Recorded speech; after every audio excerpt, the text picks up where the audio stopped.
काफी पुरानी बात है। एक सेठ के यहाँ एक व्यक्ति काम करता था। सेठ उस व्यक्ति पर बहुत विश्वास करता था।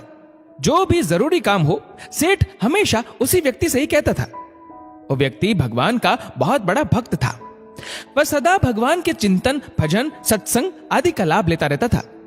एक दिन उसने सेठ से श्री जगन्नाथ धाम यात्रा करने के लिए कुछ दिन की छुट्टी मांगी। सेठ ने उसे छुट्टी देते हुए कहा, भाई मैं तो हूं संसारी आदमी, हमेशा व्यापार के काम में व्यस्त रहता हूं, जिसके कारण कभी तीर्थ गमन का लाभ नहीं ले पाता।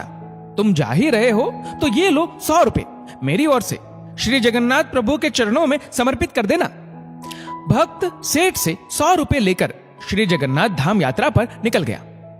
कई दिन की पैदल यात्रा करने के बाद वह श्री जगन्नाथपुरी पहुंचा। मंदिर की ओर प्रस्थान करते समय उसने रास्ते में देखा कि बहुत सारे संत भक्तजन हरि नाम संकीर्तन बड़ी मस्ती में कर रहे हैं। सभी की आंखों से अश्रुधारा बह रही है। जोर जोर से हरि बोल गूंज रहा है। संकीर्तन में बहुत आनंद आ रहा था। भक्त भी वहीं रुककर हरि नाम संकीर्तन का आनंद लेने लगा। फिर उसने देखा कि संकीर्तन करने वाले भक्तजन इतनी देर से संकीर्तन करने के कारण उनके होंठ सूखे हुए हैं।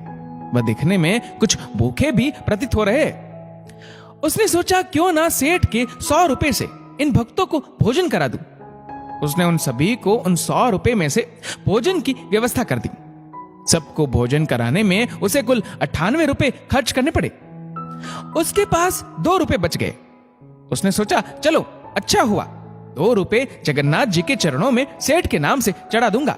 जब सेठ पूछेगा तो मैं कहूंगा पैसे चढ़ा दिए। सेठ ये तो नहीं कहेगा 100 रुपए चढ़ाए। सेठ पूछेगा पैसे चढ़ा दिए, मैं बोल दूंगा कि पैसे चढ़ा दिए।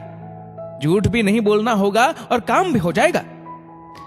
भक्त ने श्री जगन्नाथ जी के दर्शन के लिए मंदिर में प्रवेश किया। श्री जगन्नाथ जी की छवि को निहारते हुए अपने हृदय में उनको विराजमान कराया। अंत में उसने सेठ के 2 रुपए श्री जगन्नाथ जी के चरणों में चढ़ा दिए और बोला, ये 2 रुपए सेठ ने भेजे हैं। उसी रात सेठ के पास स्वप्न में श्री जगन्नाथ जी आए, आशीर्वाद दिया और बोले, सेठ तुम्हारे 98 रुपए मुझे मिल गए हैं। ये कहकर श्री जगन्नाथ जी अंतर्ध्यान हो गए।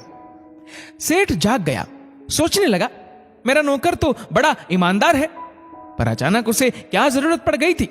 उसने 2 रुपए भगवान को कम चढ़ाए। उसने 2 रुपए का क्या खा लिया, उसे ऐसी क्या जरूरत पड़ी। ऐसा विचार सेठ करता रहा। काफी दिन बीतने के बाद भक्त वापिस आया और सेठ के पास पहुंचा। सेठ ने कहा कि मेरे पैसे जगन्नाथ जी को चढ़ा दिए थे। भक्त बोला, हाँ मैंने पैसे चढ़ा दिए। सेठ ने कहा, पर तुमने 98 रुपए क्यों चढ़ाए, 2 रुपए किस काम में प्रयोग किए। तब भक्त ने सारी बात बताई कि उसने 98 रुपए से संतों को भोजन करा दिया था और ठाकुर जी को सिर्फ 2 रुपए चढ़ाए थे। सेठ सारी बात समझ गया।